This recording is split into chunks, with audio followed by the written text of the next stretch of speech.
Maria Farmer went to the FBI back in 1996 with serious allegations. In fact, they were so serious, the FBI opened up an investigation. The receipts started coming in. They were vile and they piled up.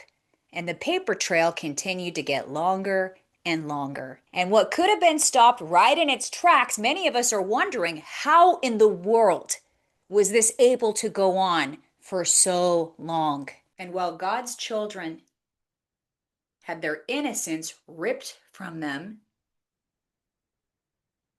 these fat cats, some of them, named in the files, they kept getting richer. They walked free. They had more clout than ever before. The 2007 financial crisis was a big topic of discussion amongst some of these men. And not everybody went broke during the financial crisis. You may recall some got rich. So I do think that this is something that bears a little bit of scrutiny right now. This is putting our entire country at risk. Our foreign adversaries are referring to us as a nation of pedophiles. It's demoralizing. And when it comes to the global market that we live in, on the world stage, in trade negotiations in particular, credibility is leverage, and leverage is everything in deals. And now it's online journalists doing the work of putting the paper trail together. And I just want to say thank you to each and every one of you for doing the work. And I would say this as well, because we're getting a lot of selective coverage right now. I think it would probably be a good idea for the private sector to step in and help some of these online journalists, the ones who are really putting in the time and showing us the truth. Because how else are we going to get it? But I think it's pretty obvious that there's something much greater at work here, and we would be foolish to not stand up and pay attention to it right now. Because what happens is when society gets distracted, busy, numb, evil doesn't announce itself, it embeds itself from within, and it operates in plain sight. And this is a good reminder for all of us that there is but one name to be praised and trusted, and it's Jesus Christ. And he loves you, and he loves our children. He loves our children.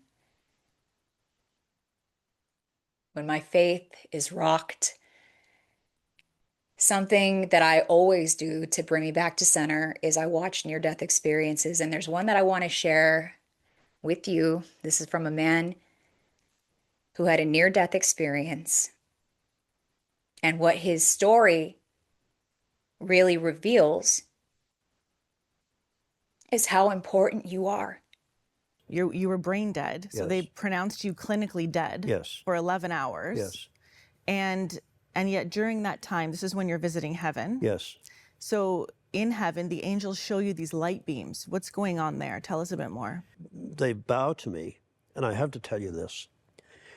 3 guardians bowing to me. And this wasn't just a polite Victorian bow of welcome. This was a deep and reverential bow.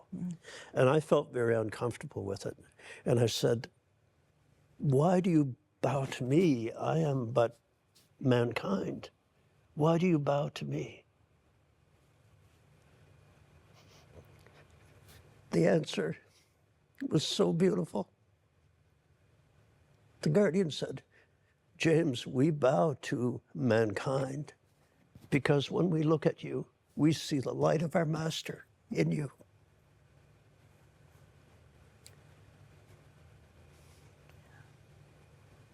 And that in all of us is the light of God. But God gave us free will, something he didn't give any other creation. Yeah. And God gave us free will. And that free will is God will never force you to love him. He's the creator. Why doesn't he just make us love him? Mm-hmm. Because God knows that the only thing that love is something you could never take. It has to be given. And my favorite picture is the one of Jesus standing in front of the wooden door and knocking at the door of your heart. And if you look carefully,